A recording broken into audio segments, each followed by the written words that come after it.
Welcome to the deep dive. Today we're taking on, well, what might be the ultimate mystery of both biology and philosophy? Consciousness. It's the essential puzzle, really. It is. It's that frontier of the mind, the core fact that makes you you. Exactly. When you're listening to us right now, you're not just, executing an algorithm or processing data like some hyper-efficient machine. You are having an experience. It's a subjective one. A subjective, qualitative character to your awareness. There's a what it is like quality. And explaining how that emerges from, wet gray matter, that's the hurdle that defines this whole field. That is the perfect distinction. The philosopher David Chalmers, he famously framed this as the difference between the easy problems and the hard problem. Right. And the easy problems aren't actually easy. No, not at all. Things like attention or memory storage or information integration, they're incredibly complex, yes, but they are fundamentally about functions, things we can, in principle at least, map neurologically. But the hard problem, that's the truly foundational challenge it asks. Why does all that complex neural machinery, all the signals, the chemical exchanges, the synchronized firing, why does it feel like something from the inside? It's a profound question. If we built a perfect digital copy of a brain, would it tell us it's experiencing the color red? We just don't know. And that uncertainty forces us to approach this from a few different angles. And that's our mission today. We're offering you a shortcut, really, to understanding how researchers navigate this ultimate mystery. We're going to dive into the three most essential approaches. First, the fundamental philosophical challenge. Then the empirical anchors that neuroscience gives us. And finally, the functional relationships consciousness has with the rest of your cognitive systems. It's crucial to see these as interconnected, though, right? Oh, absolutely. Philosophy clarifies what we're even trying to measure. Neuroscience gives us the mechanisms we can measure, and psychology maps out how it all works together. Okay, let's unpack this. And we have to start with the philosophical conflict that really sets the stage for everything else. Big idea number one is the philosophical challenge. And it's defined mostly by something called the explanatory gap. This debate goes back centuries, doesn't it? It's really centered on this tension between dualism and materialism. It is. And we often think of dualism as Descartes. The mind and the body are two totally different substances. But most contemporary scientists aren't substance dualists anymore. They would agree everything starts in the brain. Precisely. But the modern challenge is still there. It's just in the form of what's called property dualism, which Chalmers made famous. Okay, so what's the difference? This view suggests that consciousness is a non-physical property that genuinely emerges from the physical brain, but you can't completely reduce it or explain it by just looking at those physical mechanisms. So even if we map every single synapse, every action potential, the dualist intuition is that we still haven't explained the smell of coffee. Or the feeling of joy. That subjective part is what's left over. That's the explanatory gap. The ultimate, why does it feel this way? Question. Exactly. And that gap, it forces materialists, the people who believe consciousness is entirely physical, to adopt some really specific, sometimes pretty radical positions to try and close it. And that's where you get the different flavors of materialism. The most straightforward is identity theory. Right. Conscious states are brain states. Feeling pain just is C fibers firing, period. Then you have functionalism, which to me is way more interesting, especially when we think about AI. Well, for sure. Functionalists argue that consciousness is defined by its function, its relationship to inputs, outputs, other mental states, not what it's made of. I find that so appealing because it solves the whole carbon chauvinism issue, doesn't it? It does. If consciousness is just a function, then in theory, an alien brain or a super complex AI could be conscious if it just executed the same functional structure. It allows for multiple substrates, yeah. But the problem functionalism often runs into is qualia, that raw, subjective feel. If two systems do the same thing, do they necessarily feel the same? We don't know. And then there's the most extreme position, one that often gets left out of the conversation. Eliminative materialism. This is the idea that, our common sense concepts of consciousness, beliefs, desires, feelings are just deeply flawed folk psychology. So the terms themselves are wrong. The argument is that these terms don't actually refer to real things and will eventually be totally replaced by precise neuroscientific language. So instead of trying to reduce the feeling of fear to a brain state, they're saying the concept of fear itself is just wrong, and we need a new scientific term for what the amygdala is doing. That's the idea. It's a huge step because it tries to dissolve the hard problem by saying the problem only exists because our language is faulty. And this whole philosophical debate, it forces you to pick a side, which leads us right out of philosophy and into the lab. That groundwork is perfect. It sets the stage for big idea two, the empirical anchor. This is the neuroscience strategy which kind of sidesteps the big why question to focus on the measurable what. Yes, we're talking about research into the neural correlates of consciousness, or NCCs. The NCCs. Pioneers like Christoph Koch and Francis Crick, they realized that if we can't solve the hard problem philosophically just yet, well, let's at least find the consistent, measurable brain activity that is always there when a person is conscious of something, And always absent when they're not. and always absent when they're not. That sounds incredibly hard to do, though. How do you make sure you're measuring the brain activity for awareness itself, and not just, say, attention or memory or just the sensory input? That is the core challenge. Okay. The key is to isolate that exact moment of awareness. And they use clever techniques like binocular rivalry. Okay, what's that? You show two different images, one to each eye. The brain can't fuse them, so your conscious perception flips back and forth between the two images, even though the physical input to your eyes isn't changing at all. I see. So when the perception flips, the input is constant, but the awareness changes. So any shift in brain activity at that exact moment has to be the signature of consciousness. That's the logic.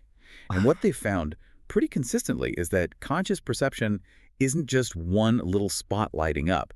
It involves widespread activity, Across the whole brain. especially in frontoparietal networks. And crucially, it seems to require what's called recurrent processing. Recurrent processing. You mean like a feedback loop? Exactly. An unconscious process, like a quick flash of an image you don't even register, that tends to be very fast and feed forward. It just zips up the processing chain. Okay. But conscious awareness requires higher brain areas, like the frontal lobes, to send signals back down to modulate and integrate the activity in the sensory areas. The brain is talking back to itself, building a stable global picture. That's a fascinating distinction. That integration, that feedback loop is the signature.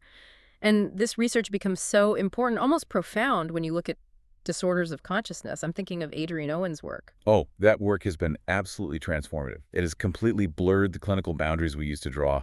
He and his team worked with patients diagnosed as vegetative, right? Meaning they had zero observable signs of awareness. That's right. Clinically, they were assessed as totally unconscious. But then they put them in an fMRI scanner. I did. And they'd ask these patients to do mental imagery tasks. They'd say, imagine you're playing tennis, which we know activates the supplementary motor area. Or imagine you're walking through your house, which activates the parahippocampal gyrus. And the vegetative patients, their brains lit up in those exact areas. Not all of them, but some of them did. And consistently, the implication is just staggering. It is. These patients, who looked completely unresponsive, were following commands, engaging in complex mental tasks. They were likely aware, they just couldn't show it. They couldn't communicate it outwardly. It's a finding that doesn't just change neuroscience. It has immediate, profound ethical and clinical ramifications. It challenges the very definition of consciousness in medicine. That boundary between conscious and unconscious is so much fuzzier than we ever thought. And that move from just asking where in the brain to understanding the how, the functionality, that leads us perfectly into big idea 3, functional relationships. Right. How does consciousness actually interact with the other big systems of the mind, like attention and memory? Here's where a lot of our intuitions really start to break down. We tend to assume consciousness and attention are basically the same thing. Yeah, that you're conscious of whatever you're paying attention to, but that's just not true, is it? No, not at all. Research has clearly shown that consciousness and attention are dissociable. They can be separated. Okay, so what's the difference? Attention is the mechanism that selects relevant information and filters out all the noise. Consciousness, in this kind of model, is the state of being aware of that information once it's been selected. The functional model that always comes up here is Stanislas Dehaene's global neuronal workspace theory. How does that explain the relationship? Dehaene uses a great analogy. He compares the brain to a huge office building with thousands of little specialized departments. These are all the unconscious processors constantly working away. Okay, I can picture that. Attention is the system that decides which single crucial piece of information gets broadcast over the building's global announcement system. The workspace. The workspace. And once that information is broadcast globally, it becomes available to all the other departments. And at that point, we become consciously aware of it. So attention is the spotlight, Yeah. and the global broadcast is consciousness. What's the hard evidence that these two are really separate things? Well, we have some powerful examples of attention happening without any consciousness. The classic case is blind sight. Right. This is from patients with damage to their visual cortex. Exactly. They report seeing absolutely nothing in a part of their visual field. It's just blank to them. But if you force them to guess the location or movement of an object in that blind spot, They perform way above chance. significantly above chance, they are processing and localizing the stimulus, which is an attentive function, but with zero subjective awareness of it. And you see this dissociation in memory, too. You do. Think about implicit memory. You can have an amnesic patient who cannot consciously recall a previous learning session. They have no memory of it at all. But if you test their performance on a skill or a puzzle they practiced, they show clear improvement. The learning happened, it just happened completely outside of their conscious recollection. It shows just how much of our cognitive life operates effectively under the surface. And even our own sense of selves, which we think of as the peak of consciousness, that's constructed functionally too. It feels so unified and real, but it's not. No, it's actively built moment by moment. We can show this with something as simple as the rubber hand illusion. Where you see a fake hand being stroked, while your real hand, which is hidden, is stroked at the same time. Right, the visual information conflicts with your sense of touch. And within moments, your brain starts attributing ownership to the fake hand. You actually start to feel the rubber hand as yours. It's the brain just integrating information to build a coherent sense of self, showing that this deep feeling of me can be manipulated. And that leads to one of the most challenging implications of all for our sense of agency.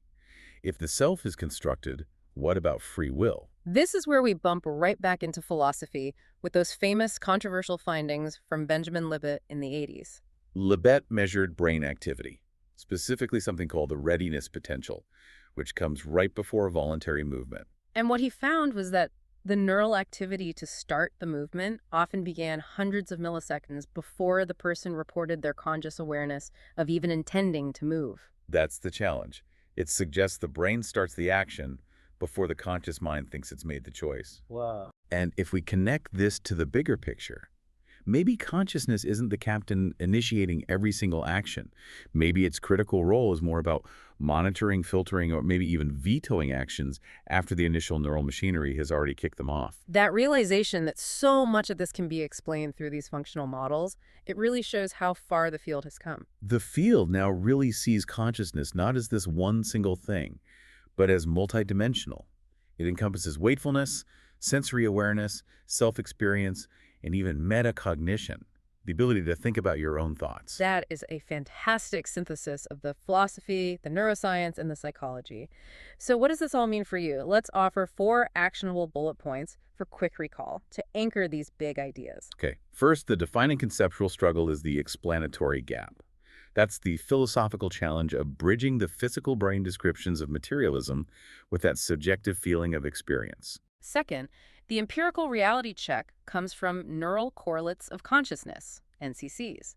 These are the measurable, widespread brain activities, especially that recurrent processing, that reliably go along with conscious awareness. Third, the functional model to remember is the global neuronal workspace theory. This proposes that attention is a gateway that selects information, which is then globally broadcast across the brain to become conscious. And fourth, remember that consciousness and attention are definitively dissociable processes.